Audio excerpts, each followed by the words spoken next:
अस्सलाम वालेकुम।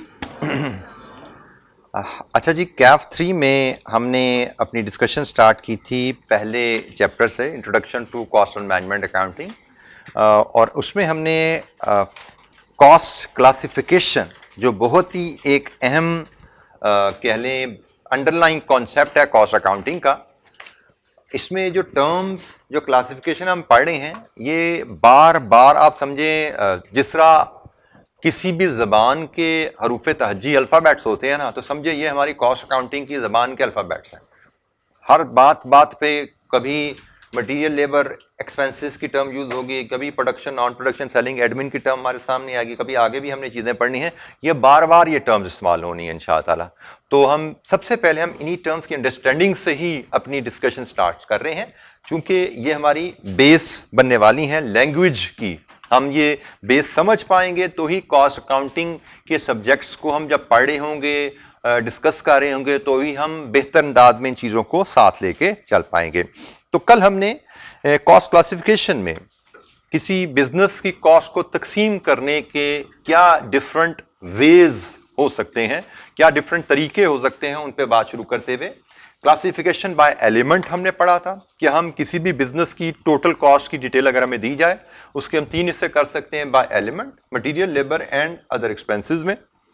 किसी बच्चे को इन की पहचान में कोई दिक्कत, अगर मैं आपको एक लिस्ट दूं 100 एक्सपेंसेस की और उनसे कहूं, आपसे कहूं कि भाई इनको इन 3 कैटेगरीज में निकाल दो, तो कोई दिक्कत नजर आती है? बिल्कुल जबरदस्त हो गया। फिर क्लासिफिकेशन बाय फंक्शन, ये एक और तरीका है। वही लिस्ट दी जाए आपको दोबारा कि भाई इसके 2 हिस्से कर दो, एक प्रोडक्शन और एक नॉन प्रोडक्शन, या इसके 4 हिस्से कर दो, 5 हिस्से कर दो, production, admin, selling, distribution, marketing, finance. वही लिस्ट है, उसको आपने तकसीम करना है। तो प्रोडक्शन, नॉन प्रोडक्शन में, और प्रोडक्शन को मैंने आपको बड़ा एलैबोरेट कर दिया था कि हम प्रोडक्शन कॉस्ट समझेंगे जो फैक्ट्री बिल्डिंग के अंदर जो कॉस्ट हो रही है, वो बेशक सिक्योरिटी गार्ड की तनख्वाह है, वो फैक्ट्री के अकाउंटेंट की तनख्वाह है, वो हमारी फैक्ट्री कॉस्ट में आएगी। इसको फैक्ट्री कॉस्ट भी कहा जाता है, इसको प्रोडक्शन कॉस्ट भी कहा जाता है, इसको मैन्युफैक्चरिंग कॉस्ट भी कहा जाता है। एक वर्ड यहां पे जो मिस हो गया, that is factory cost. So factory cost, production cost, manufacturing cost एक ही बात है। तो बिल्डिंग फैक्ट्री प्रेमिसेस के अंदर जितने भी फंक्शन, जितने भी डिपार्टमेंट्स काम कर रहे हैं, वो सारे के सारे प्रोडक्शन, रॉ मटेरियल को फिनिश गुड्स में कन्वर्ट करने के लिए कोई ना कोई रोल अपना अदा कर रहे हैं। इवन सिक्योरिटी गार्ड जो गेट पे खड़ा हुआ है, वो भी उसी प्रोसेस में अपना रोल अदा कर रहा है। जो अकाउंटेंट बैठा है उस फैक्ट्री में, वो भी इसी प्रोसेस में अपना रोल अदा कर रहा है। तो उस फैक्ट्री में जितने खर्चे आएंगे सारे के सारे प्रोडक्शन कॉस्ट हैं, और फैक्ट्री से बाहर हेड ऑफिस फंक्शन में आ जाए, वो सारे नॉन प्रोडक्शन कॉस्ट हैं, जिनको हम फर्दर सेलिंग, एडमिन, डिस्ट्रीब्यूशन में डिवाइड कर सकते हैं। और इन्हीं को लेके हमने कुछ एक्टिविटीज परफॉर्म की थी कल, जिसमें हमने क्लासिफिकेशन बाय एलिमेंट को भी देखा था और क्लासिफिकेशन बाय फंक्शन को भी देखा था। एनी क्वेश्चन, कोई सवाल जी? अच्छा जी, वैसे तो सारी ही डिस्कशन इंपॉर्टेंट है, लेकिन ये जो क्लासिफिकेशन बाय नेचर है ना, इन इंपॉर्टेंट में इसकी अहमियत थोड़ी ज्यादा है, हाईलाइटेड है।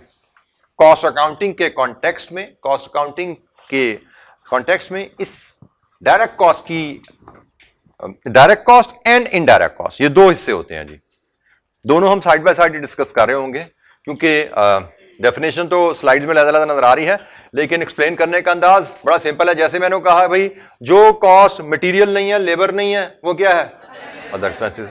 तो यहां पे भी वही बात है कि जो कॉस्ट डायरेक्ट नहीं है, वो क्या है? इनडायरेक्ट। ठीक है, तो डायरेक्ट इनडायरेक्ट से वैसे तो आप फेमिलियर हो कुछ ना कुछ, हाँ, आपके बोलने से लगा मुझे, ऐसा ही है, फेमिलियर हो। तो जनाब बताइए फिर क्या होता है डायरेक्ट कॉस्ट? कौन बताएगा? कौन बताएगा? वॉलंटियर जी बेटा। डायरेक्ट कॉस्ट होती है जो मतलब कि किसी को डायरेक्टली एट्रीब्यूटेबल होती है।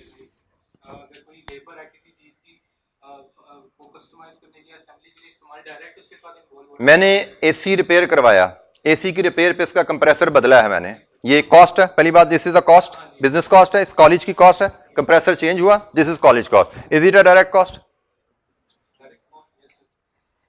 फैक्ट्री, हम फैक्ट्री चला रहे हैं, हमारी फैक्ट्री में एक मशीन खराब हो गई है, फैक्ट्री में मशीन खराब होगी, मशीन का पुर्जा बदला, प्रोडक्शन मशीन का पुर्जा बदला, कॉस्ट है। Is it a direct cost? No. अब दोबारा बताओ डायरेक्ट कॉस्ट पे क्या है? कॉस्ट तो होगी, ये तो पता तो लग गया, इस मशीन पे लगी है भाई, मशीन पे लगी है, मुझे पता भी लग गया।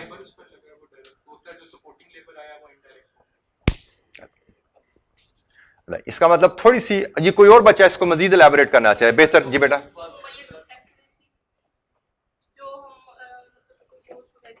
बेटा थोड़ा थोड़ा हिस्से, थोड़ा सा इसने सही बताया, थोड़ा सा आप बता रहे, लेकिन एक कंप्रीहेंसिव जो रियल मीनिंग है वो कोई नहीं बोल पा रहा। प्रोडक्ट जो बना रहे हैं, अच्छा भी एट्रीब्यूटेबल बोल दिया, किसको एट्रीब्यूटेबल भाई? आपने भी कह दिया मेजर विद एक्यूरेसी, भाई किस चीज की एक्यूरेसी, कहां की accuracy? This is the keyword. हर वो कॉस्ट जो प्रोडक्ट बना रहे हैं उस पे कितनी लगी, विद एक्यूरेसी मेजर की जा सकती है। प्रोडक्ट बनाने पे जो कॉस्ट लगी है और प्रोडक्ट बनाने पे एक यूनिट पे कितनी लगी है, जो विद एक्यूरेसी मेजर की जा सकती है, वो डायरेक्ट कॉस्ट कहलाती है। और यहां पे सबसे भी एक और बहुत अहम काम कि ये पार्ट ऑफ, क्योंकि प्रोडक्ट बनाने पे जो खर्चा लगता है वो प्रोडक्शन कॉस्ट होता है, ठीक है? प्रोडक्ट बनाने पे जो खर्चा लग रहा है वो तो प्रोडक्शन कॉस्ट है। तो जब हम कह रहे हैं कि प्रोडक्ट बनाने पे जो खर्चा लगा, इसका मतलब हम प्रोडक्शन कॉस्ट की बात कर रहे हैं। तो प्रोडक्शन कॉस्ट का वो हिस्सा जो विद एक्यूरेसी हम मेजर कर सकते हैं कि भाई इस एक टेस्ट पे कितना लगा, वो डायरेक्ट कॉस्ट है। और अदरवाइज चले जाओ, जो विद एक्यूरेसी मेजर नहीं हो सकता वो इनडायरेक्ट है, ठीक है? तो इसकी हम एग्जांपल अगर लेना शुरू करें, हम फैक्ट्री की बात कर रहे थे, फर्नीचर फैक्ट्री की। अब फर्नीचर फैक्ट्री में काम क्या हो रहा है? रॉ मटेरियल से डेस्क बनना, प्रोडक्शन का काम ही हो रहा है ना। तो फर्नीचर फैक्ट्री में जितना भी खर्चा इनकर हो रहा है, फैक्ट्री कॉस्ट, वो सारी की सारी प्रोडक्शन कॉस्ट है। अब प्रोडक्शन कॉस्ट में कुछ डायरेक्ट होंगी, कुछ इनडायरेक्ट होंगी। अब मिसाल लेना शुरू करें, ये डेस्क बनाते हैं जहां पे हम फैक्ट्री में उसकी बात करें, तो इस डेस्क बनाने में, इस फैक्ट्री में हमारा खर्चा लगा है, ये लकड़ी इस्तेमाल हुई है, ये पाइप इस्तेमाल हुआ है। क्या ये लकड़ी डायरेक्ट कॉस्ट है? क्यों? We can measure with accuracy के एक डेस्क बनाने पे कितने रुपए की लकड़ी लगी, हम मेजर कर सकते हैं लंबाई चौड़ाई इसकी, और उसकी मदद से पर स्क्वायर फीट रेट मेरे पास है, मैं बता सकता हूं इस एक डेस्क पे कितने रुपए की लकड़ी लगी। इसी तरह इस डेस्क को बनाने में ये पाइप इस्तेमाल हुआ है, I can measure with accuracy कितने रुपए का पाइप लगा एक डेस्क में भाई। इस डेस्क को बनाने में कपड़ा इस्तेमाल हुआ है, I can measure with accuracy इस डेस्क को बनाने में कितना कपड़ा लगा है। अच्छा, ये सारी मैंने मिसालें आपको दी मटेरियल की हैं, ये डायरेक्ट मटेरियल। अच्छा, अब डायरेक्ट इनडायरेक्ट में हम फर्दर बाय एलिमेंट भी ले आते हैं। अब ये कॉम्बिनेशन भी चलने लगा यहां पे भाई, ठीक है? क्लासिफिकेशन बाय नेचर में डायरेक्ट और इनडायरेक्ट ये दो हिस्से हैं, और डायरेक्ट कॉस्ट के further bye element, material, labour, expenses, तीनों कॉस्ट में डायरेक्ट और इनडायरेक्ट होती हैं। तो मैंने जो आपको ये तीनों मसाले दी, ये सारे के सारे मटेरियल थे, लकड़ी, पाइप, कपड़ा, सारी डायरेक्ट कॉस्ट है, सारी डायरेक्ट प्रोडक्शन कॉस्ट है, और सारे के सारे मटेरियल है। डायरेक्ट लेबर भी होती है, जैसे आपके साथी ने मिसालों में बताया था। डायरेक्ट लेबर कौन सी है? जो ये प्रोडक्ट पे काम कर रही है, प्रोडक्शन वर्कर, वो डायरेक्ट लेबर होती है। इनडायरेक्ट लेबर कौन सी है? सपोर्ट, हेल्पर, वो इनडायरेक्ट लेबर है। इनडायरेक्ट हेल्पर को हम इनडायरेक्ट लेबर क्यों कह रहे हैं? क्योंकि हेल्पर की सैलरी है 500 दिहाड़ी, प्रोडक्शन वर्कर की सैलरी है 500 पर यूनिट।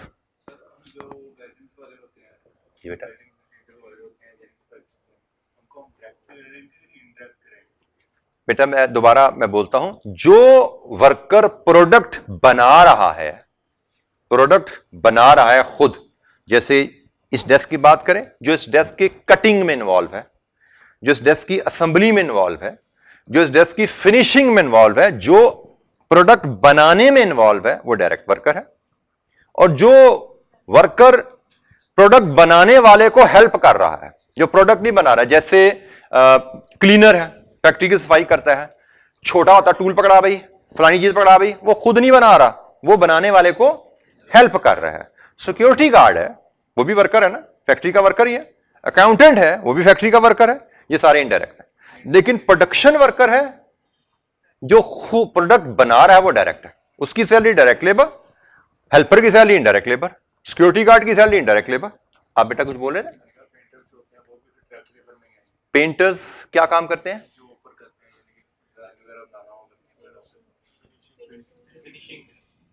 प्रोडक्ट बना रहा है तो डायरेक्ट है। प्रोडक्ट बनाने के प्रोसेस में जाने वाले जो खुद प्रोडक्ट पे काम कर रहे हैं, ठीक है ना, जो वर्कर खुद प्रोडक्ट पे काम कर रहा है उसकी तनख्वाह डायरेक्ट लेबर कैटेगरी में आएगी, और जो वर्कर प्रोडक्ट खुद नहीं बना रहा लेकिन प्रोडक्शन प्रोसेस में कोई ना कोई अपना रोल प्ले कर रहा है उसकी सैलरी इनडायरेक्ट में जाएगी। सो डायरेक्ट प्रोडक्शन, पहली बात प्रोडक्शन कॉस्ट का एक हिस्सा है डायरेक्ट कॉस्ट, उसमें डायरेक्ट मटेरियल भी है, इनडायरेक्ट मटेरियल भी है, डायरेक्ट लेबर भी है, इनडायरेक्ट लेबर भी है। इसी तरह डायरेक्ट एक्सपेंसेस भी होते हैं। जैसे ये अगर मैंने जो डेस्क का डिजाइन है मैंने एक डिजाइनर से बाय किया है और उससे मेरा एग्रीमेंट है कि भाई ठीक है मेरे डिजाइन के डेस्क बना के बेचो, लेकिन पर डेस्क 10 रुपए मुझे पे करना है आपने। अब this is neither material nor labour, this is expense and this is direct expense, क्योंकि एक डेस्क पे कितना खर्चा लगा? 10 रुपए। Can be measured with accuracy, direct cost होगी। लेकिन इसी तरह फैक्ट्री का रेंट, ये भी अदर एक्सपेंस है, बट क्या मैं रेंट पर यूनिट पे कर रहा हूं? वो तो पर मंथ पे कर रहा हूं भाई, उसका ताल्लुक तो यूनिट से है ही नहीं। It can be not be measured with accuracy, it can not be measured with accuracy, ठीक है, तो वो इनडायरेक्ट होगी। तो मटेरियल में डायरेक्ट मटेरियल हो गया लकड़ी, मटेरियल में इनडायरेक्ट मटेरियल होगा क्लीनिंग मटेरियल, मटेरियल में इनडायरेक्ट मटेरियल होगा सैंड पेपर, रेगमाल, ठीक है ना, वो भी मटेरियल है, इस्तेमाल होगा प्रोडक्शन में, लेकिन पर यूनिट कितने रुपए का सैंड पेपर लगा ये तो नहीं पता लग सकता विद एक्यूरेसी, ठीक है। अच्छा बेटा क्राइटेरिया क्लियर रखना, हमने एग्जाम्पल्स को याद नहीं कर लेना, हमने एग्जाम्पल को याद नहीं करना। मैंने भी जैसे आपको क्या बोला, आपका रेंट है इनडायरेक्ट, ये बोला ना, लेकिन आपका क्वेश्चन एग्जामिनर ऐसा बना सकता है जिसमें लिखेगा कि आप जो रेंट पे करते हो वो 20 रुपए पर यूनिट प्रोड्यूस्ड है, डायरेक्ट हो गया ना। तो हमने ये नहीं याद रखने का रेंट इनडायरेक्ट होता है, हमने ये याद नहीं रख लेना रेंट इनडायरेक्ट होता है, हमने याद क्या रखना है? असूल कि भाई प्रोडक्शन कॉस्ट जो विद एक्यूरेसी मेजर हो सकती है पर यूनिट वो डायरेक्ट है, प्रोडक्शन कॉस्ट जो विद एक्यूरेसी मेजर नहीं हो सकती वो इनडायरेक्ट है। रेंट अगर आप पर मंथ पे कर रहे हो तो पर यूनिट से उसका कोई ताल्लुक ही नहीं है भाई, यूनिट बनाओगे नहीं बनाओगे रेंट तो पे करना है, उसका यूनिट बनाने से कोई ताल्लुक नहीं है, तो वो इनडायरेक्ट है। लेकिन अगर रेंट पर यूनिट प्रोड्यूस पे कर रहे हो ऐसा भी हो सकता है, एग्रीमेंट है ना, आपका मालिक फैक्ट्री का किसी भी नेचर का एग्रीमेंट कर सकता है, कहते जी मैं आपको देता हूं एग्रीमेंट, आपको देता हूं फैक्ट्री किराए पे, लेकिन किराया आप दोगे पर यूनिट प्रोड्यूस, जितने यूनिट बनाओगे उसके हिसाब से किराया दोगे। कारोबार अच्छा चलेगा तुम्हारा तो मुझे भी किराया अच्छा दे देना, कारोबार अच्छा नहीं चलेगा तो मुझे भी किराया कम दे देना, तो बड़ी अच्छी बात लगती है सुनने में। अगर ऐसा है तो फिर ये रेंट आपका डायरेक्ट हो जाएगा, ठीक है। तो हमने एग्जाम्पल्स को ये नहीं याद रखना, मैं दोबारा बोल रहा हूं ये याद नहीं कर लेना कि रेंट इनडायरेक्ट होता है, रेंट डायरेक्ट भी हो सकता है, दैट विल डिपेंड एग्रीमेंट क्या है, नेचर क्या है, हमने डेफिनेशन याद रखनी है। अच्छा जी, डायरेक्ट कॉस्ट में हमने कहा डायरेक्ट मटेरियल भी होता है, डायरेक्ट लेबर भी होता है और डायरेक्ट एक्सपेंसेस भी होते हैं, जैसे मैंने रॉयल्टी की आपको मिसाल दी। और एक और टर्म याद रखिएगा, डायरेक्ट कॉस्ट के सम को हम प्राइम कॉस्ट कहते हैं, ठीक है, डायरेक्ट कॉस्ट के सम को हम प्राइम कॉस्ट कहेंगे। Direct material plus direct labour plus direct expenses is called prime cost. जिस तरह हमने डायरेक्ट कॉस्ट को डिस्कस किया इसी तरह इनडायरेक्ट कॉस्ट की बात करें तो इसमें इनडायरेक्ट मटेरियल भी होगा, इनडायरेक्ट लेबर भी होगी और इनडायरेक्ट एक्सपेंसेस भी होंगे, इलेक्ट्रिसिटी एक्सेट्रा। और इनडायरेक्ट एक्सपेंसेस के सम को हम कहते हैं ओवरहेड्स। अच्छा, हमने कहा प्रोडक्शन कॉस्ट का एक हिस्सा डायरेक्ट है और प्रोडक्शन कॉस्ट का दूसरा हिस्सा इनडायरेक्ट है। नॉन प्रोडक्शन कॉस्ट तो होती सारी इनडायरेक्ट है, इसमें तो कुछ राय नहीं। ऑल्दो नॉन प्रोडक्शन कॉस्ट हमारे डिस्कशन में ज्यादा नहीं आने वाली क्योंकि हम कॉस्ट अकाउंटिंग पढ़ रहे हैं जिसमें हमारा मकसद है कॉस्ट पर यूनिट कैलकुलेट करना, और जब भी हम कॉस्ट पर यूनिट की बात करते हैं हम प्रोडक्शन कॉस्ट पर यूनिट की बात कर रहे हैं, ठीक है। कॉस्ट अकाउंटिंग में हम प्रोडक्शन कॉस्ट से डील करते हैं, नॉन प्रोडक्शन कॉस्ट हम ऐसे ही चलते फिरते कोई इजराह तफन्नन का भी जिक्र हो जाए करेगा तो हो जाएगा, अदरवाइज नॉन प्रोडक्शन कॉस्ट से हमारा लेना देना कॉस्ट अकाउंटिंग में नहीं है, ठीक है। तो बहरहाल हमने कहा जी प्रोडक्शन कॉस्ट के दो हिस्से हैं, एक डायरेक्ट एक इनडायरेक्ट, और नॉन प्रोडक्शन कॉस्ट है वो सारी की सारी इनडायरेक्ट है। तो कॉस्ट को देखने का अंदाज हमने कहा जी टोटल बिजनेस कॉस्ट, अगर मैं थोड़ी सी एक समरी आपसे प्रेजेंट करूं, टोटल बिजनेस कॉस्ट, इसके बाय फंक्शन दो हिस्से होते हैं, एक प्रोडक्शन और एक नॉन प्रोडक्शन। और फिर जो प्रोडक्शन कॉस्ट है इसके बाय नेचर दो हिस्से मजीद होते हैं, डायरेक्ट एंड इनडायरेक्ट। और ये कॉस्ट तो सारी की सारी बाय नेचर इनडायरेक्ट ही होती है, ठीक है। और डायरेक्ट कॉस्ट को हम कलेक्टिवली प्राइम कॉस्ट भी कहते हैं और इनडायरेक्ट कॉस्ट को हम प्रैक्टिकली ओवरहेड कहते हैं। ओवरहेड में चूंकि ये प्रोडक्शन की इनडायरेक्ट कॉस्ट का है, इसको हम प्रोडक्शन ओवरहेड्स कहेंगे, इसको हम प्रोडक्शन ओवरहेड्स कह देते हैं। और ये हमारे नॉन प्रोडक्शन इनडायरेक्ट कॉस्ट का है, इसको हम नॉन प्रोडक्शन ओवरहेड्स कहेंगे, नॉन प्रोडक्शन ओवरहेड्स कह लेंगे, जिसमें further admin overhead, selling overheads जैसे बाय फंक्शन क्लासिफिकेशन होती है वो आ जाती है मजीद इसमें। तो अब इसमें आप देख सकते हैं बाय फंक्शन भी आ गया, बाय नेचर भी आ गया, और इसमें मजीद मैंने कहा था बाय एलिमेंट भी आ जाता है, direct material, direct labour, direct expenses. इसी तरह इनडायरेक्ट में भी ये कहानी सारी रिपीट हो जाती है, indirect indirect indirect material, labour and expenses.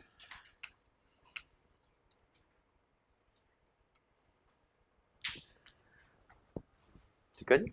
तो ये अब यहां पे इस डायग्राम में देखो ना, बाय फंक्शन की बात भी होगी, बाय नेचर की बात भी होगी और बाय एलिमेंट की बात भी होगी, ठीक है। तो हम कॉस्ट को, एक ही कॉस्ट को डिफरेंट अंदाज में तकसीम करके दे सकते हैं और एक ही कॉस्ट पे हम डिफरेंट टर्मिनोलॉजी अप्लाई कर सकते हैं। एक कॉस्ट प्रोडक्शन कॉस्ट है, वो डायरेक्ट भी हो सकती है, वो इनडायरेक्ट भी हो सकती है। और डायरेक्ट कॉस्ट में जो कॉस्ट आ रही हैं वो मटेरियल, लेबर, एक्सपेंसेस में से कुछ भी हो सकता है। इसी तरह इनडायरेक्ट कॉस्ट में जो कॉस्ट आ रही हैं वो मटेरियल, लेबर, एक्सपेंसेस में से कुछ भी हो सकता है। सिमिलरली नॉन प्रोडक्शन कॉस्ट में भी मटेरियल, लेबर, एक्सपेंसेस सब कुछ होगा, लेकिन नॉन प्रोडक्शन कॉस्ट सारी की सारी इनडायरेक्ट है, सारी की सारी ओवरहेड्स हैं। जी, एनी क्वेश्चन?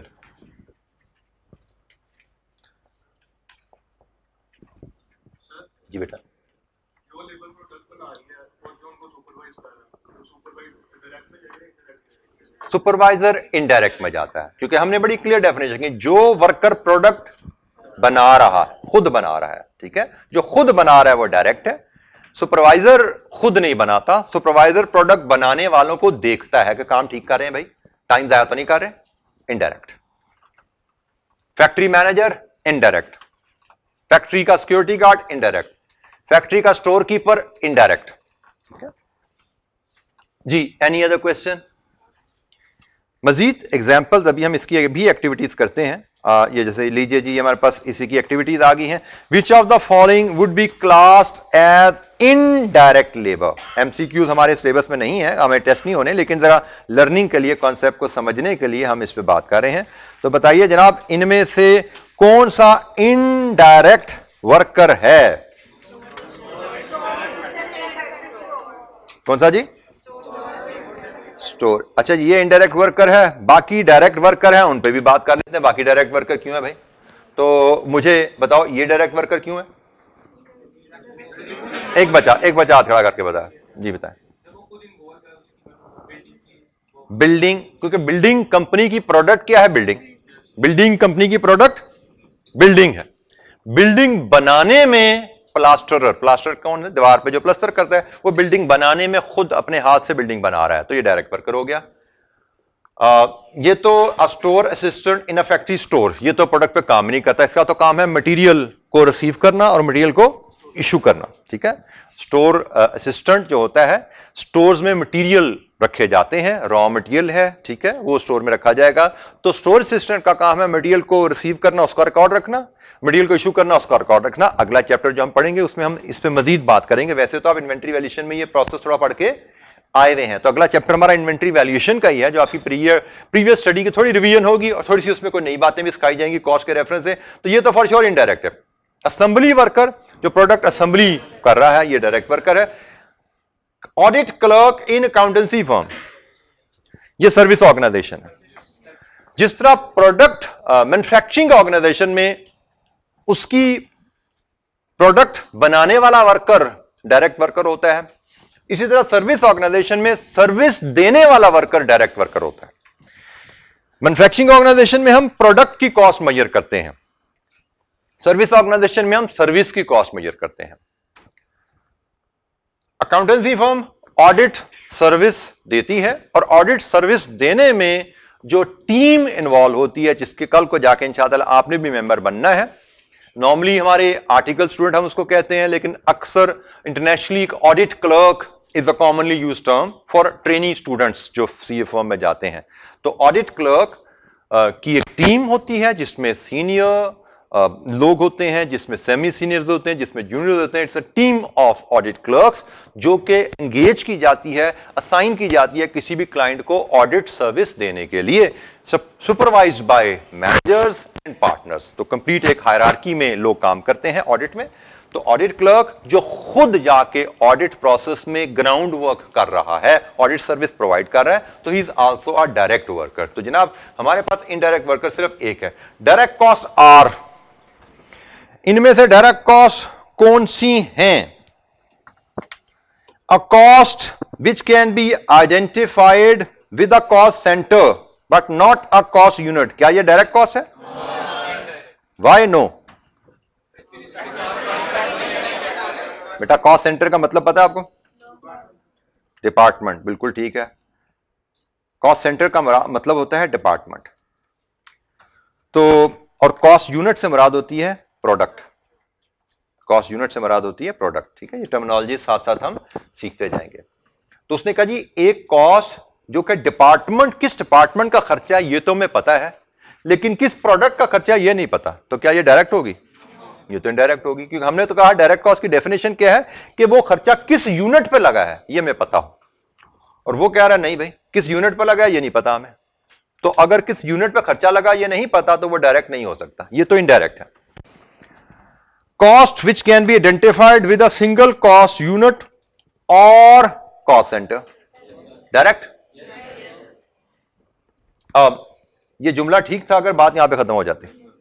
अगर बात यहां पे खत्म हो जाती ना फिर जुमला ठीक था, ठीक है। फिर हम कहते हैं हाँ ये बात ठीक है कि भाई डायरेक्ट कॉस्ट वो होती है जो सिंगल कॉस्ट यूनिट पे, किस यूनिट पे कितना खर्चा लगा पता लग जाए। लेकिन वो कह रहा है भाई यूनिट पे पता लग जाए या डिपार्टमेंट पे पता लग जाए, दोनों डायरेक्ट है। तो हमने कहा नहीं ऐसा नहीं होता, जो यूनिट पे पता लगे वो डायरेक्ट है। और के साथ उसने आगे जो जुमला लिख दिया ना, इसकी वजह से ये जुमला भी गलत हो गया। ये भी डेफिनेशन डायरेक्ट कॉस्ट पे पूरी नहीं उतरी। Cost which can be attributed to accounting period. Accounting period से मुराद महीना, साल, क्वार्टर, किस साल का खर्चा है अगर आपको यह पता लग जाए तो क्या वो खर्चा डायरेक्ट हो जाएगा? नो। इसका मतलब आंसर क्या हुआ? इनमें से कोई भी बात डायरेक्ट कॉस्ट के लिए सही नहीं है, सब में कुछ ना कुछ खामियां हैं, ठीक है। जैसे सिर्फ मैं कहता कि यहां तक बात होती ना ये वाली तो फिर ठीक थी। Cost which can be identified with a single cost unit, एक प्रोडक्ट एक यूनिट बनाने पे कितना खर्चा लगा ये पता लग जाए तो डायरेक्ट है। लेकिन इसकी वजह से ये जुमला भी निकल गया जब उसने कहा और डिपार्टमेंट को पता लग जाए तो भी ठीक है। तुमने कहा नहीं ये जुमला तो गलत हो गया। अच्छा जी, ये जी मजीद कुछ एक्टिविटीज हैं। हमें कुछ कॉस्ट दी गई हैं और हमसे कहा जा रहा है बताइए ये डायरेक्ट है या इनडायरेक्ट है। और अगर इनडायरेक्ट है, ख्याल कीजिएगा, अगर इनडायरेक्ट है तो ओवरहेड की कैटेगरी बताओ, क्योंकि जो कॉस्ट इनडायरेक्ट होगी वही ओवरहेड है ना।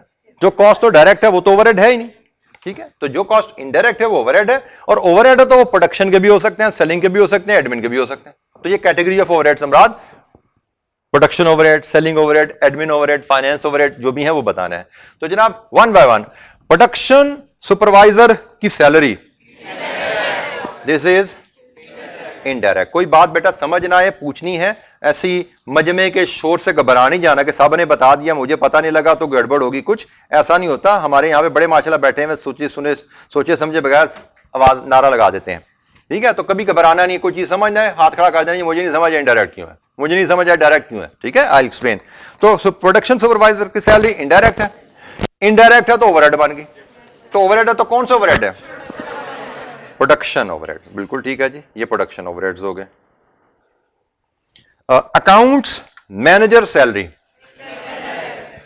ये तो है ही नॉन प्रोडक्शन कॉस्ट, तो ये तो है ही इनडायरेक्ट। जो प्रोडक्शन कॉस्ट होती है ना, उस पर फिर क्वेश्चन मार्क आता है, भाई प्रोडक्शन कॉस्ट में से तो डायरेक्ट निकलनी होती है, ये तो है ही नॉन प्रोडक्शन कॉस्ट, इसमें तो कोई क्वेश्चन ही नहीं है, ये तो इनडायरेक्ट है। और इसको हम कैटेगरी में डाल देंगे, एडमिन में डाल दें। चलें जी, एडमिन में डाल देते हैं हम। अच्छा जी, depreciation of delivery van indirect है। और कौन सी कैटेगरी? डिस्ट्रीब्यूशन। बेटा डिलीवरी वैन का काम क्या होता है? फिनिश्ड गुड्स को आपके वेयरहाउस से लेके कस्टमर के वेयरहाउस पे डिलीवर करना। जी बेटा, पहले आपका बात पर सुन लो, आप यहां से पूछ रहे क्या? जी बेटा, डेप्रिसिएशन तो क्या, isn't it a cost? Depreciation cost नहीं है क्या? बिजनेस कॉस्ट है ना, इट इज बिजनेस कॉस्ट, ये बिजनेस एक्सपेंस है। Is it production cost? No. जब प्रोडक्शन कॉस्ट ही नहीं है तो इनडायरेक्ट होगी, खत्म होगी बात। प्रोडक्शन कॉस्ट होती है ना, फिर सवाल आता है डायरेक्ट इनडायरेक्ट। ये प्रोडक्शन कॉस्ट ही नहीं भाई, ये तो इनडायरेक्ट है। अब जब इनडायरेक्ट है, ओवरहेड आ गए, तब ओवरहेड में देखना है भाई किस फंक्शन के ओवरहेड है। कैटेगरी ऑफ ओवरहेड से मुराद फंक्शन बताओ, कैटेगरी ऑफ ओवरहेड से मुराद फंक्शनल क्लासिफिकेशन। ठीक है ना, बाय फंक्शन, किस फंक्शन के हैं। तो जो डेप्रिसिएशन ऑफ वैन है, डिस्ट्रीब्यूशन वैन है, ये डिस्ट्रीब्यूशन ओवरहेड्स इसमें जाएंगे। डिलीवरी वैन की जो डेप्रिसिएशन है हमारे डिस्ट्रीब्यूशन ओवरहेड्स का हिस्सा है, क्योंकि ये डिस्ट्रीब्यूशन कॉस्ट में जाते हैं ना। ये अकाउंटिंग में आप लोगों ने डिस्ट्रीब्यूशन कॉस्ट की टर्म पढ़ी हुई है। ठीक है, डिलीवरी वैन की डेप्रिसिएशन डिस्ट्रीब्यूशन कॉस्ट का हिस्सा होते हैं, तो हमारी वही बाय फंक्शन वही बात हो रही है, डिस्ट्रीब्यूशन ओवरहेड का हिस्सा बनेंगे। जी, पीछे से कोई सवाल करना चाहते बच्चे?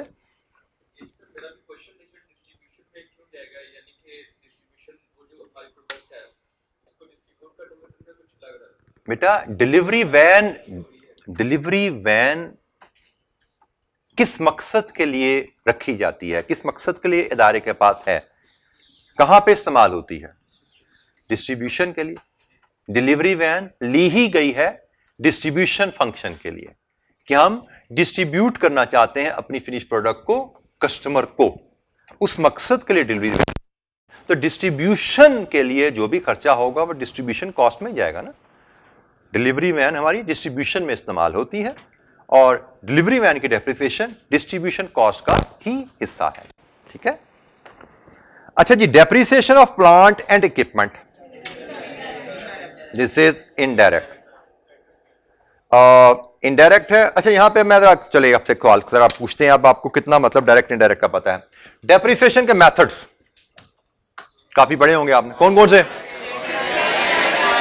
स्ट्रेट लाइन, रिड्यूसिंग बैलेंस, और एक बच्चा हाथ खड़ा करता है जी।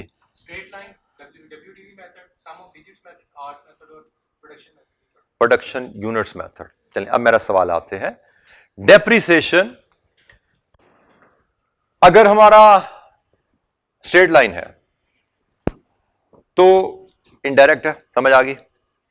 लेकिन मेरी अगर डेप्रिसिएशन पर यूनिट है तो सोचो जरा। तो मैंने सिर्फ जवाब नहीं सुना, मैंने उसकी रीजन भी लेनी है आपसे, जरा तसल्ली से सोच के जवाब देना। डेप्रिसिएशन मेथड हमारा है पर यूनिट, प्रोडक्शन यूनिट की बेसिस पे डेप्रिसिएशन हम चार्ज करते हैं, से 10 रुपए पर यूनिट डेप्रिसिएशन हम चार्ज कर रहे हैं। तो बताइए डायरेक्ट या इनडायरेक्ट? एक बच्चा हाथ खड़ा करे जी। बेटा डायरेक्ट हो गया। क्यों डायरेक्ट है? एक्यूरेसी। डेप्रिसिएशन की डेफिनेशन बताओ जरा। और बेटा मैं एक्यूरेसी के वर्ड पे आपको रोका और मैंने आपसे दोबारा एक और सवाल कर लिया, मुझे डेप्रिसिएशन की डेफिनेशन बताओ। ये आवाज सुनी साथी की? एक अंदाजा है। Depreciation is an estimate. वह आप स्ट्रेट लाइन पे हो, रिड्यूसिंग बैलेंस मेथड पे हो, सम ऑफ डिजिट मेथड पे हो, आप प्रोडक्शन यूनिट मेथड पे हो, आप आवर मेथड पे हो, ये एक अंदाजा लगाने का तरीका है. It is not accurate measurement. और डायरेक्ट कॉस्ट की डेफिनेशन क्या है? विच can be measured with accuracy. ठीक है, तो डेप्रिसिएशन एक अंदाजा है, जो मर्जी मेथड हो, it will stay indirect. Method बदलने से वो डायरेक्ट कॉस्ट नहीं हो जाएगी. ठीक है, क्योंकि डेप्रिसिएशन की डेफिनेशन ही ये है कि estimated cost of fixed asset used in production या हमारे बिजनेस में. ठीक है, एस्टिमेटेड कॉस्ट है, तो depreciation will always be indirect. और प्लांट एंड इक्विपमेंट है तो ये हुई production. Wages of production worker, production worker की वेजेस डायरेक्ट हैं, और ये डायरेक्ट हैं तो इस पे भाई ये तो ओवरहेड है ही नहीं, not applicable. Overhead category not applicable, ये तो डायरेक्ट आ गई सैलरी. जी, एनी क्वेश्चन? ये हमने अपनी एक एक्टिविटी 3 थी हमारे पास किताब में, पेज नंबर 3 की बॉटम पे, उसको हमने डिस्कस किया. हमने क्लासिफिकेशन, कॉस्ट क्लासिफिकेशन में तीसरी हेडिंग को भी डिस्कस कर लिया. क्लासिफिकेशन बाय नेचर और एलिमेंट फंक्शन नेचर को मिला के मैंने एक डायग्राम से चीजें आपको एलैबोरेट भी कर दी कि हम इसको कलेक्टिवली ओवरऑल भी देख सकते हैं.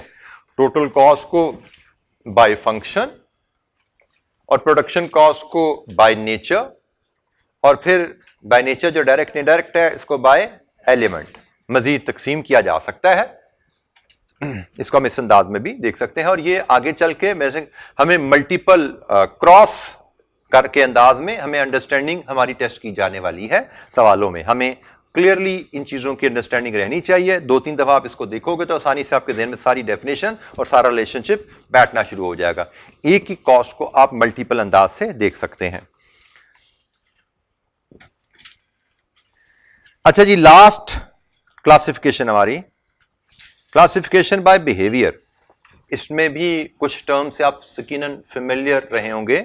जैसे हमारी पहली cost, fix cost. Fix cost की डेफिनेशन क्या है? What is fix cost?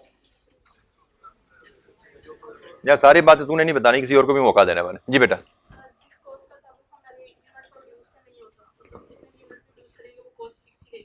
बिल्कुल ठीक है. Fix cost means the cost which does not change with the change in production. से हटके ना प्रोडक्शन एक स्कोप को लिमिट कर देती है. हम इसको जनरली एक्टिविटी लेवल कहते हैं, क्योंकि सेलिंग कॉस्ट का ताल्लुक वैसे ही प्रोडक्शन से नहीं होता, उसका ताल्लुक यूनिट सोल्ड से होता है अगर होगा तो.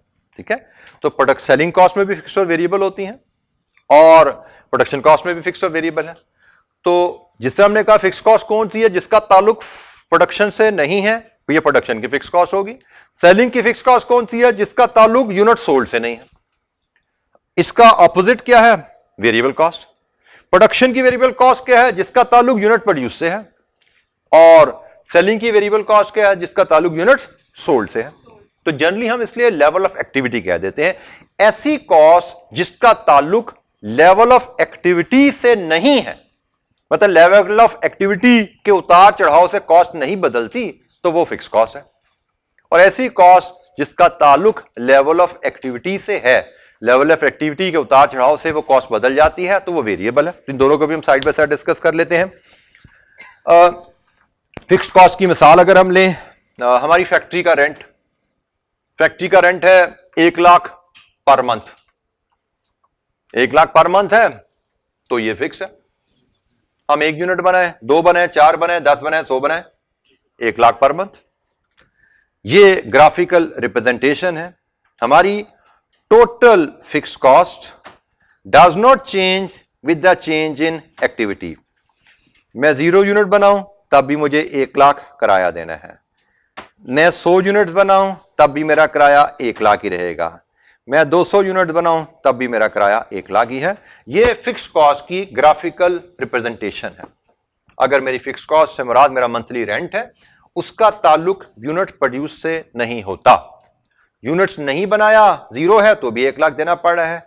100 बनाए तो भी 1 लाख है, 200 बनाए तो भी 1 लाख है. दिस इज फिक्स्ड कॉस्ट की interpretation through graph. Fix cost के बिहेवियर को एक और अंदाज में देखने का तरीका, फिक्स कॉस्ट पर यूनिट अगर हम देखें तो भाई फिक्स कॉस्ट पर यूनिट की कहानी क्या है? जैसे जैसे प्रोडक्शन बढ़ती है वैसे वैसे कॉस्ट पर यूनिट कम होती जाती है। बिल्कुल ठीक है। जैसे जब मैंने 100 यूनिट्स बनाए तो 1,00,000/100 कॉस्ट पर यूनिट क्या थी? 1000।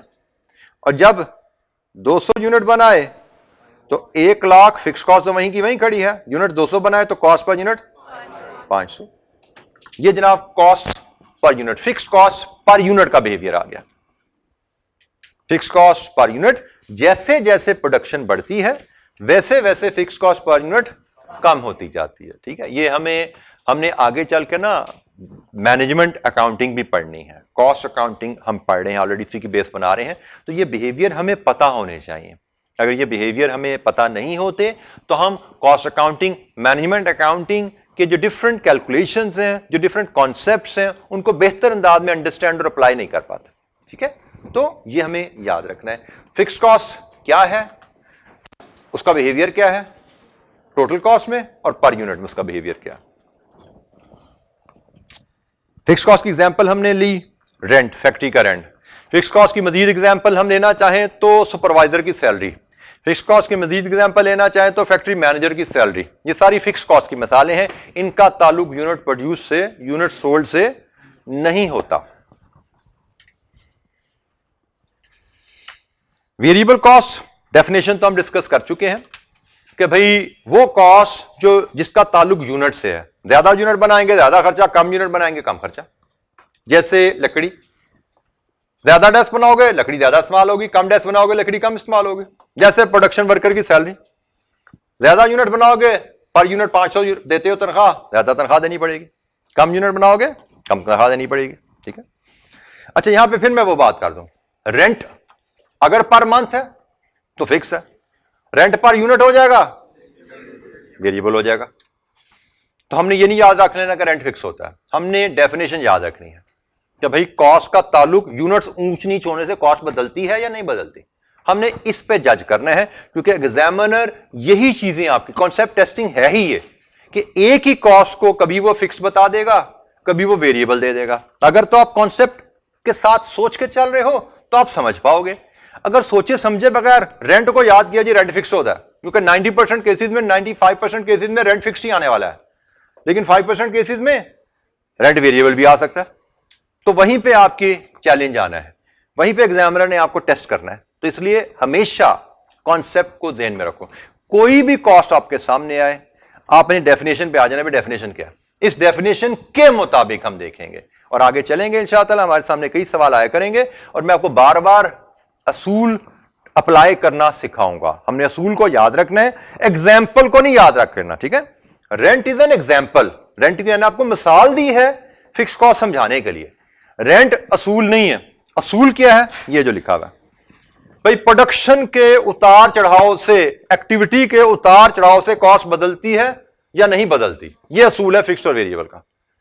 रेंट इज एन एग्जाम्पल, लकड़ी is an example, pipe is an example, बिजली में भी एन एग्जाम्पल। ये एग्जाम्पल्स हैं कि भाई अच्छा ये कॉस्ट क्या है, ये क्या है। इस असूल पे परख के बताना है, हमने असूल याद रखने हैं, एग्जाम्पल्स को हमने याद नहीं करना। एग्जाम्पल असूलों की बेहतर अंडरस्टैंडिंग के लिए आपको दी जाती हैं। हमारी टेंडेंसी अनफॉर्चुनेटली, एक मैं आपको बता दूं, जब आप असूल पढ़ते हो ना और सवाल पे जाते हो तो सवाल में आपको एक्सपेंस दिया जाता है, उस एक्सपेंस पे असूल अप्लाई करना होता है। एक्सपेंस पे असूल अप्लाई करने के लिए दिमाग इस्तेमाल करना पड़ता है। अनफॉर्चुनेटली हमारा बच्चा दिमाग के लिमिटेड इस्तेमाल का आदी है। अल्लाह ताला ने दिमाग जो दी ना, बड़ा एक सुपर कंप्यूटर है, इसमें मेमोरी फंक्शन भी है बड़ा शदीद किस्म का। माशाल्लाह हमारे कितने ही लाखों करोड़ों में दुनिया में हैं बच्चे जिन्होंने कुरान पूरा हिफ्ज किया हुआ है, मेमोरी फंक्शन। यहाँ पे बाय द वे इस क्लास में कितने हाफिज है कोई बच्चा यहाँ पे? कितने हाफिज हैं? होने चाहिए यार, 1 2 3 4 माशाल्लाह माशाल्लाह, बड़े काफी हैं माशाल्लाह। चलें जी, तो ये मेमोरी फंक्शन का इस्तेमाल है कि आपने मेमोराइज कर लिया चीजों को। यार मैं कुरान की गल्लां कर, तू रेंट च पड़ गया, गल तो पूरी करन दे। हमें अभी आ रहा हूं, तेरी बात भी सुनता हूं मैं।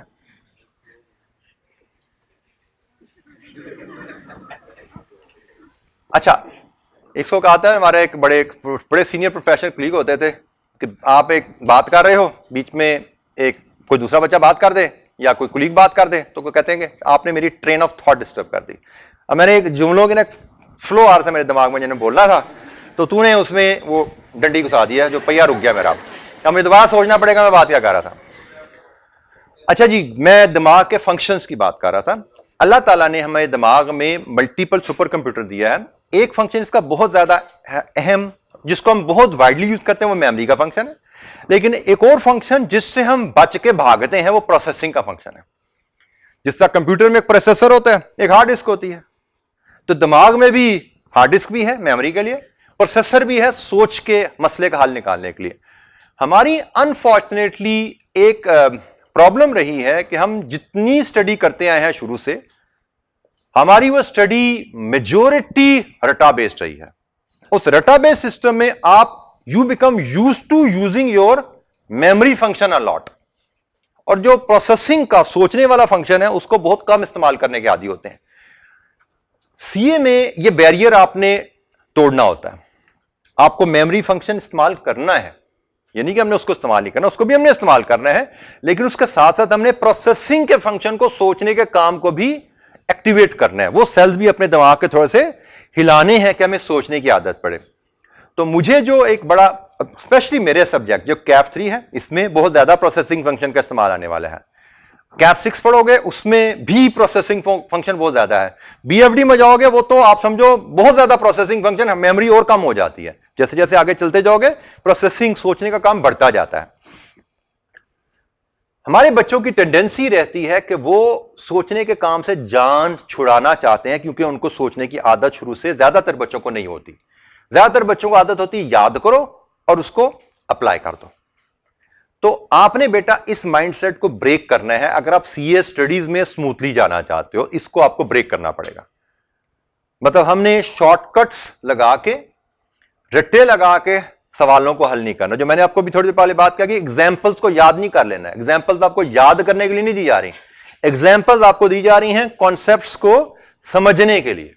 कॉन्सेप्ट्स को याद रखना है और एग्जाम्पल्स की मदद से हम उन कंसेप्ट की अंडरस्टैंडिंग क्लियर कर रहे हैं, और आपने इसको इसी तरह लेकर चलना है। सवाल जब भी आए, आपने एग्जाम्पल्स की मदद से सवालों को हल नहीं करना, आपने असूलों की मदद से सवालों को हल करना। ठीक है, जहां पे चैलेंज आए कोशिश करें इसको, जिस तरह आपको क्लास में सोच का जाविया बताया जाए, उस जाविये पे अपने आप को बदलने की कोशिश करते रहें। एक मुस्तकिल एफर्ट है, आप करते रहेंगे 1 महीना, 2 महीना, 3 महीना, इंशाअल्लाह आप बहुत हद तक कंप्लीटली शायद स्विच कर पाएंगे अपने आप को। और अगर आप स्विच करेंगे, आपके लिए कैफ 3 में नहीं, बाकी तमाम सब्जेक्ट में बहुत आसानी होने वाली है। क्योंकि जो प्रोफेशनल आप बनने जा रहे हो, एक बड़े हाई लेवल अकाउंटेंट आप बनने जा रहे हो, हाई लेवल प्रोफेशनल बनने जा रहे हो। और एक प्रोफेशनल इंसान प्रोफेशनल है ही तब जब वो दिमाग को अच्छे तरीके से इस्तेमाल कर सके। मेमोरी के लिए तो कंप्यूटर हमसे बहुत ज्यादा आगे हैं भाई, वो तो कंप्यूटर में डाली जाओ। मेमोरी अगर डालनी है तो कंप्यूटर है ना।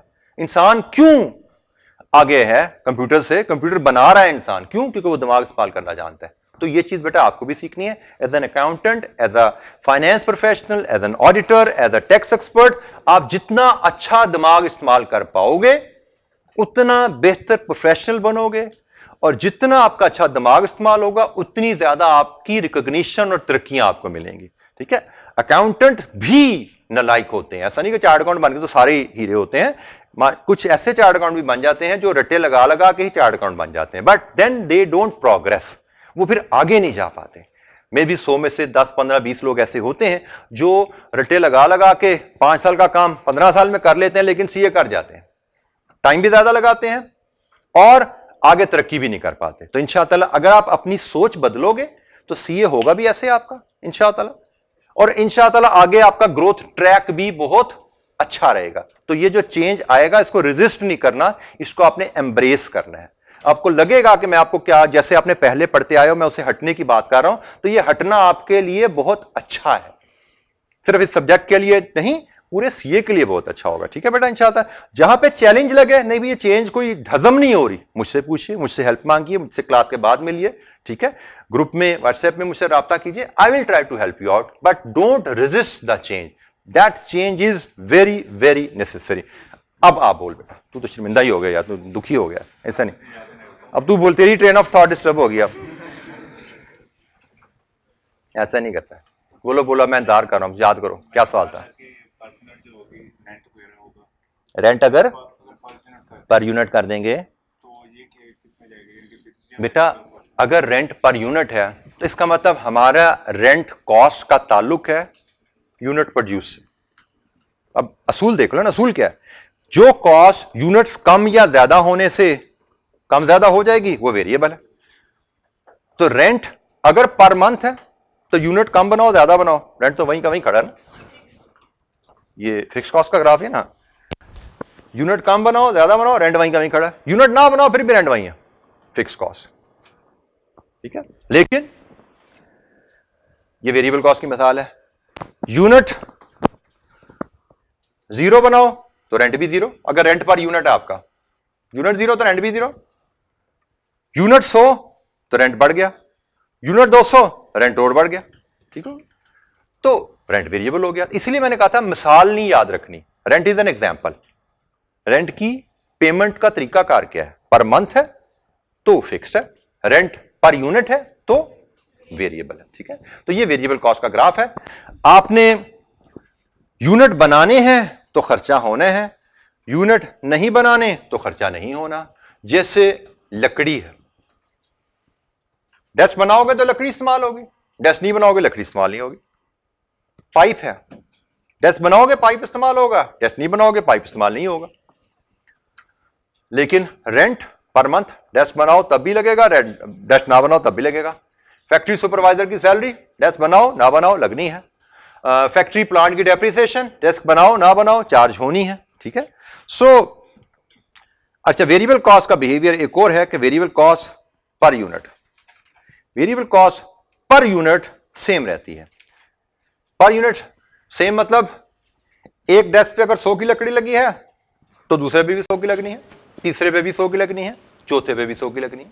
वेरिएबल कॉस्ट पर यूनिट, हर इजाफी यूनिट पे सेम कॉस्ट, ठीक है। ये हम यहां पे बात कर रहे हैं कि हर पहला यूनिट बनाया अगर उस पे 100 लगी है तो दूसरा यूनिट बनाया उस पे भी 100 लगनी है, तीसरा यूनिट बनाया उस पे भी 100 लगनी है।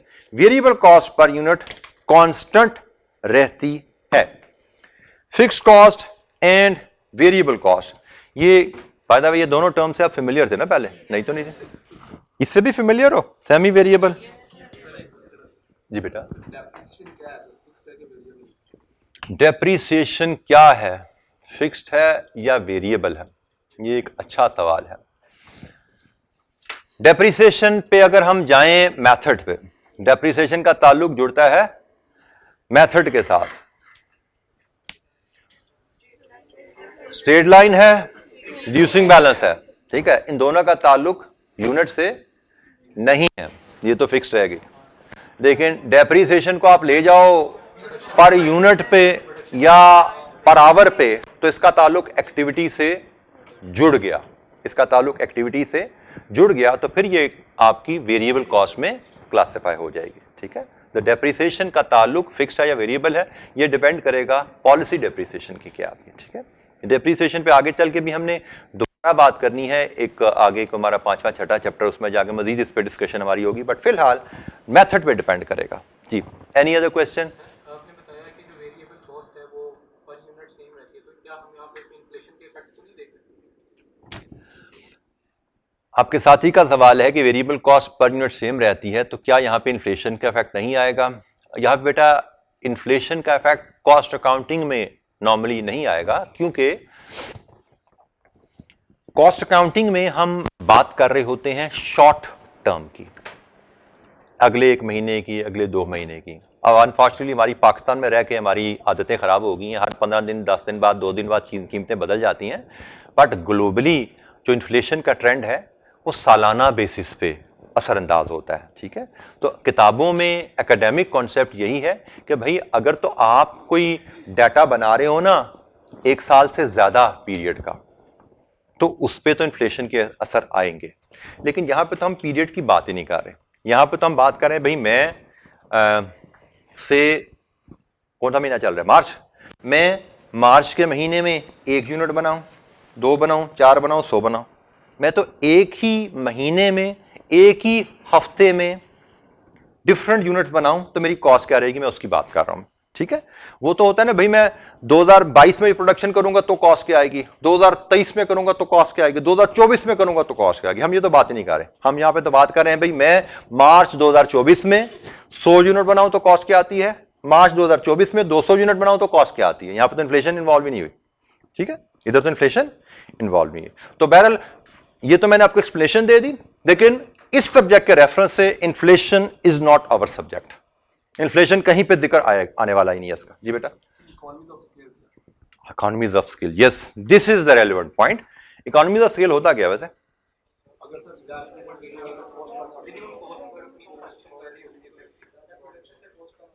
ज्यादा प्रोडक्शन पे कॉस्ट कम हो जाती है, ये इकोनॉमीज ऑफ स्केल कहलाती है। मतलब मैं अगर, हम बेसिकली डिस्कशन इस रेफरेंस से कर रहे हैं, ठीक है, ऐसे ही है ना, हम इसके रेफरेंस से बात कर रहे हैं। तो इसी में आपके साथी ने सवाल किया था भाई इन्फ्लेशन की वजह से तो कॉस्ट ऊंच नीचे आ जाती है, तो मैंने एक्सप्लेन किया नहीं भाई इन्फ्लेशन की वजह से फर्क नहीं पड़ेगा। हाँ, लेकिन यस, ये जो बात आपके दूसरे साथी ने की ये बिल्कुल वैलिड है। इकोनॉमीज ऑफ स्केल, मैं 1 यूनिट बनाता हूं तो 1 यूनिट का मटेरियल खरीदूंगा सप्लायर से, 2 यूनिट बनाऊंगा तो 2 का खरीदूंगा, 200 बनाऊंगा तो 200 का खरीदूंगा मटेरियल। और चांसेस हैं, नॉर्मल बिजनेस नॉर्म है कि आप जब ज्यादा क्वांटिटी सप्लायर से खरीदते हो तो you get discount. This is called economies of scale. This is an example of economies of scale कि आप जब लार्जर स्केल पे प्रोडक्शन करते हो तो इकोनॉमीज मिलती हैं, मतलब कॉस्ट में कमी मिलती है आपको। तो यस, ये बात आपकी ठीक है कि इकोनॉमीज ऑफ स्केल की वजह से cost per unit, variable cost per unit constant नहीं रहती। प्रोडक्शन जब बढ़ती है तो ज्यादा प्रोडक्शन बढ़ने पे इकोनॉमीज ऑफ स्केल की वजह से कॉस्ट पर यूनिट कम भी हो जाती है, but for the time being हम उसको इग्नोर कर रहे हैं। आगे चल के कुछ टॉपिक में अब उसको इन्वॉल्व करेंगे, इकोनॉमीज ऑफ स्केल पे बात करेंगे, लेकिन जनरल डिस्कशन पर्पसेस के लिए हम बिहेवियर डिस्कशन के लिए इकोनॉमीज ऑफ स्केल को इग्नोर रखते हैं, हम उसको इग्नोर करते हैं। जनरल बिहेवियर ऐसा ही है, इकोनॉमीज ऑफ स्केल का इंपैक्ट इस पे आ सकता है, कैसे आएगा आगे डिफरेंट टॉपिक्स में उसकी असेसमेंट हम देख लेंगे, बट बेसिक लेवल की अंडरस्टैंडिंग के लिए we ignore economies of scale. Ji,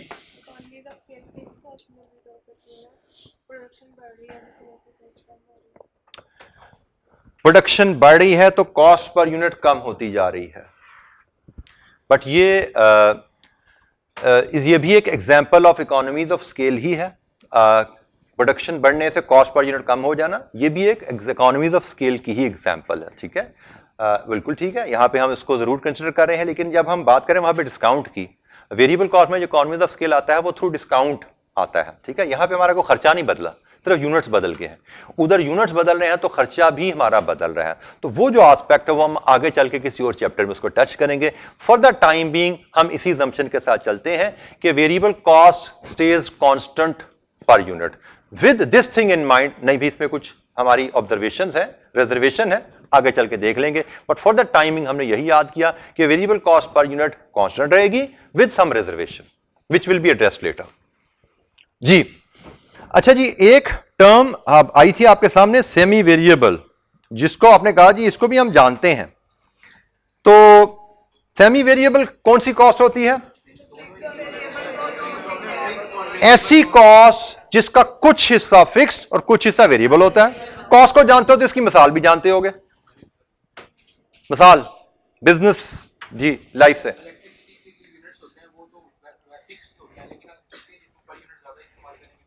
unit fix नहीं होते। बिजली का bill is an example of semi variable cost. हम इसको कहते हैं कि बिजली आप नहीं भी इस्तेमाल करोगे ना, 0 यूनिट इस्तेमाल करो, घर बंद रखो पूरा महीना, फिर भी बिल कुछ ना कुछ आ जाता है। That is the fix part. इस्तेमाल करो या ना करो, कुछ खर्चा तो पे करना है। और इस्तेमाल करोगे तो पर यूनिट 50 रुपए, 60 रुपए, 70 रुपए, हर दूसरे दिन बदल जाते हैं, पहले तो याद भी नहीं रहता क्या है, तो पर यूनिट बढ़ता जाएगा। तो this is an example of semi variable या सेमी फिक्स्ड कॉस्ट। तो ये ग्राफ है, इसकी एग्जांपल है इलेक्ट्रिसिटी बिल, इलेक्ट्रिसिटी कॉस्ट, और ये इसका पर यूनिट का बिहेवियर है। क्योंकि इसमें फिक्स्ड कॉस्ट शामिल होती है तो इसलिए इसका बिहेवियर ये वाला है। जैसे जैसे प्रोडक्शन बढ़ती है कॉस्ट पर यूनिट आपकी कम होती जाती है। अच्छा, मैं आपके सामने एक और सेमी वेरिएबल का बिहेवियर शो करता हूं। यह भी एक सेमी वेरिएबल कॉस्ट का ग्राफ है। इसी तरह यह लेवल ऑफ एक्टिविटी है और यहां पे ये टोटल कॉस्ट है। आप अपनी नॉर्मल लाइफ में से बता सकते हैं ये ग्राफ किस कॉस्ट को रिप्रेजेंट कर रहा है। जैसे इस ग्राफ का तो हमने कह दिया ना, ये तो बिजली का बिल है, बिजली की कॉस्ट इस ग्राफ से रिप्रेजेंट हो रही है। ये ग्राफ किस कॉस्ट को रिप्रेजेंट कर रहा है, ये भी सेमी वेरिएबल फिक्स रही है कुछ देर, कुछ अरसा कॉस्ट, एक्टिविटी बदलने से कॉस्ट नहीं बदली, आगे एक्टिविटी बदलने से कॉस्ट बदल गई है।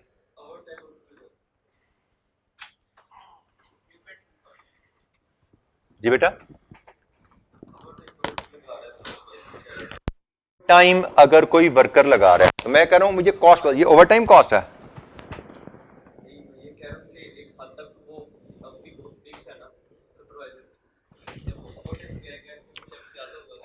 हम यहां पे लगते हैं आवर्स, वर्किंग आवर्स, बिल्कुल ठीक है। इसको मैं अगर फिट कराऊं, आपके साथी जो कह रहा है, यहां पे मैं वर्किंग आवर्स प्लॉट करूं और यहां पे मैं उसकी सैलरी प्लॉट करूं, तो भाई 8 आवर्स तक उसने काम किया, सैलरी फिक्स है। लेकिन 8 आवर से ज्यादा काम करेगा तो ओवर टाइम शुरू हो जाएगा, सैलरी बढ़नी शुरू हो जाएगी। ठीक है, तो ये रेम्युनरेशन ऑफ वर्कर हो सकता है, this can be a remuneration of worker. 8 घंटे तक काम करोगे, सैलरी फिक्स है। 8 घंटे से ज्यादा 9 घंटे लगाओगे तो एडिशनल ओवर टाइम मिलना शुरू हो जाएगा, तनख्वाह बढ़नी शुरू हो जाएगी आपकी। इसकी एक और मिसाल ली जा सकती है पोस्ट पेड मोबाइल बिल। जैसे मेरा मोबाइल बिल है से 1000, उसका फिक्स्ड है मंथली, और उसमें उसने मुझे से 12 GB डाटा, इतने 100 मिनट्स, तो मैं जब तक से मैं डाटा की बात करूं, जब तक मैं 12 GB तक इस्तेमाल कर रहा हूं मेरा रेंट फिक्स है 1000 रुपया। लेकिन जैसे मैं 12 GB से ज्यादा डाटा इस्तेमाल करूंगा मेरा बिल बढ़ना शुरू हो जाएगा। तो ये पोस्ट पेड मोबाइल बिल के जनरली पैकेजेस ऐसे ही होते हैं कि आप एक सर्टेन अमाउंट तक इस्तेमाल करो, कॉस्ट फिक्स है। या इवन प्रीपेड में भी आप पैकेजेस लेते हो डाटा के, 200 रुपए का, 500 रुपए का पैकेज ले लिया आपने, तो जब तक उस 10, 12, 15 GB के अंदर रहे हो कॉस्ट वही है, जैसे उससे ऊपर जाओगे कॉस्ट बढ़ना शुरू हो जाएगी। सो ये भी एक सेमी वेरिएबल कॉस्ट का ग्राफ है। सर ये इलेक्ट्रिसिटी का नहीं बन सकता सर, कि एक हाथ तक यूनिट की प्राइस सेम रहती है, आगे बढ़ती है? बेटा नहीं, ये मैंने यहां पे देखो ना, ये क्या लिखा हुआ है, टोटल कॉस्ट। क्या बिजली का बिल आपका ऐसा आता है भी 200 यूनिट तक इस्तेमाल करो तो बिल फिक्स है? ऐसा तो नहीं है ना हमारा। हमने तो कॉस्ट को बिहेवियर के मुताबिक ग्राफ बनाना है ना। तो हमारा बिजली का बिल ऐसा नहीं है, हम बिजली का बिल जैसे ही 1 यूनिट इस्तेमाल करेंगे 50 रुपए ऐड हो जाएंगे, 2 करेंगे 50 ऐड करोगे, 30 करेंगे मजीद 50 ऐड हो जाएंगे, बढ़ती जाएगी कॉस्ट। जीरो है तो भी बिल कुछ देना है, से 500 रुपए देना है, लेकिन उसके बाद 1 यूनिट का 50 रुपए मजीद देते जाना है। तो बिजली का बिल तो ऐसे ही चलता है हमारे मुल्क में। तो हाँ, इंडिया की बात करें, वहां पे हो सकता है ये बिजली का ग्राफ ऐसा हो, क्योंकि मैंने सुना है कि इंडिया के कुछ स्टेट्स में 300 यूनिट्स तक बिजली फ्री है या बड़ी नेग्लिजिबल कॉस्ट पे मिलती है। सो आप समझो इंडिया की स्टेट में जाओ तो 300 यूनिट तक बिजली इस्तेमाल करो, 100 रुपए का बिल है। 0 इस्तेमाल करो या 300 यूनिट इस्तेमाल करो, 100 रुपया बिल है। उससे ज्यादा इस्तेमाल करोगे तो फिर 10 रुपए 20 रुपए पर यूनिट आपको पड़नी शुरू हो जाएगी। ठीक है, तो ये आपको हर कॉस्ट को देखना पड़ेगा। अगेन ये एग्जांपल्स हैं, बिजली का बिल एग्जांपल है, पाकिस्तान का बिजली का बिल और तरह से चलता है, इंडिया का बिजली का बिल और तरह से चलता है। ये एग्जांपल्स हैं। असल चीज है बिहेवियर, हमने स्टडी करना है भाई बिहेवियर कॉस्ट का क्या है, उसके मुताबिक हम कह सकते हैं भाई किस ग्राफ में फिट बैठता है। पाकिस्तान का बिजली का बिल इस ग्राफ में फिट बैठता है। बेटा ये पर यूनिट ग्राफ है, इसके लिए चले मैं आपको मिसाल देता हूं, हम इसके लिए डाटा बना लेते हैं।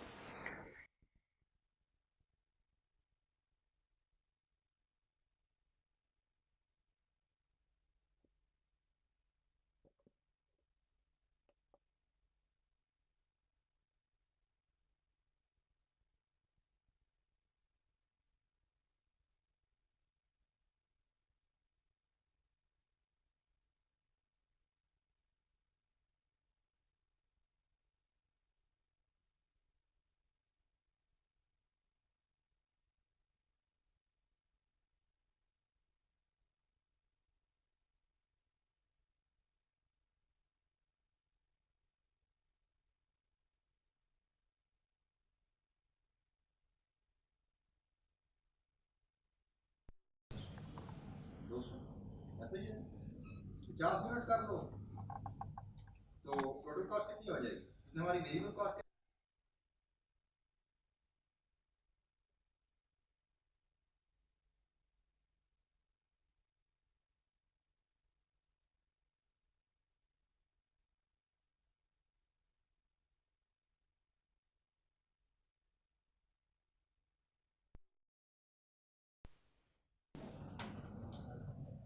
अच्छा,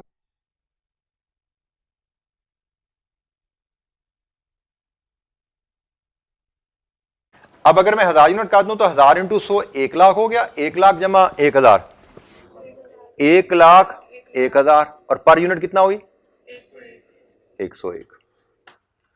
ये बेटा ग्राफ बना हुआ है कि भाई 1 यूनिट पे हो तो यहां पे हो, जैसे जैसे यूनिट बढ़ते जा रहे हैं पर यूनिट कॉस्ट नीचे आती जा रही है। ठीक है, जैसे यहां पे आपकी आके 1101 तक आ गई। अच्छा, यहां पे मसला ये अंडरलाइन, ये लाइन नजर आ रही है, ये लाइन आपको क्या बता रही है, ये लाइन आपको बता रही है कि ये आपका ग्राफ इससे नीचे नहीं जा सकता। आप बेशक 1000 का 10,000 यूनिट भी बना लो, क्या आपकी कॉस्ट पर यूनिट 100 से नीचे जाएगी? 100 से नीचे नहीं जा सकती, क्योंकि 100 रुपया तो वेरिएबल कॉस्ट है। आपकी टोटल कॉस्ट तो हमेशा वेरिएबल प्लस फिक्स रहेगी ना, टोटल कॉस्ट हमेशा वेरिएबल प्लस फिक्स रहती है। तो आपकी कॉस्ट पर यूनिट कभी भी इस केस में 100 रुपए से नीचे नहीं जा सकती। जैसे यहां पे 101 तक आ गई है, आप 1 लाख यूनिट्स भी बना लोगे ना तो भी 100 समथिंग 100 से नीचे नहीं जा सकती। तो ये समझो ये आपकी वेरिएबल कॉस्ट पर यूनिट की लाइन है। इस केस में जब हम फिक्स कॉस्ट पढ़ रहे थे ना, वहां पे ये लाइन नहीं थी, फिक्स कॉस्ट के बिहेवियर में ये लाइन नहीं थी। ये कॉस्ट नीचे जाती जाती जाती जाती इसके बिल्कुल करीब आ सकती है, जीरो तो कभी नहीं होती लेकिन इसके बिल्कुल करीब आ जाएगी, जीरो के करीब आ जाएगी। लेकिन सेमी वेरिएबल में जीरो के करीब नहीं जाती। सेमी वेरिएबल में वेरिएबल कॉस्ट से नीचे ये लाइन नहीं जाएगी। इसकी शक्ल फिक्स कॉस्ट पर यूनिट का ग्राफ और ये वाली शक्ल सेम है, फर्क सिर्फ ये है कि भाई फिक्स कॉस्ट वाला ग्राफ जीरो के करीब चला जाता है, ये इसके करीब आएगा, जीरो के करीब नहीं जा सकता। ये वेरिएबल कॉस्ट पर यूनिट के करीब आता है, इसको इससे नीचे नहीं जा सकता। ठीक है, तो ये बस सिर्फ ये फर्क यहां पे हाईलाइट किया गया। अदरवाइज आपके सामने है, यहां पे यूनिट्स प्लॉट करें, यहां पे कॉस्ट पर यूनिट प्लॉट करें, ये कॉस्ट पर यूनिट है, ये यूनिट्स हैं, तो ये बिहेवियर आपके सामने नजर आ गया जी। एनी क्वेश्चन, सेमी वेरिएबल या सेमी फिक्स कॉस्ट, कोई सवाल? हाँ जी, कोई बात समझ नहीं आई तो पूछिए।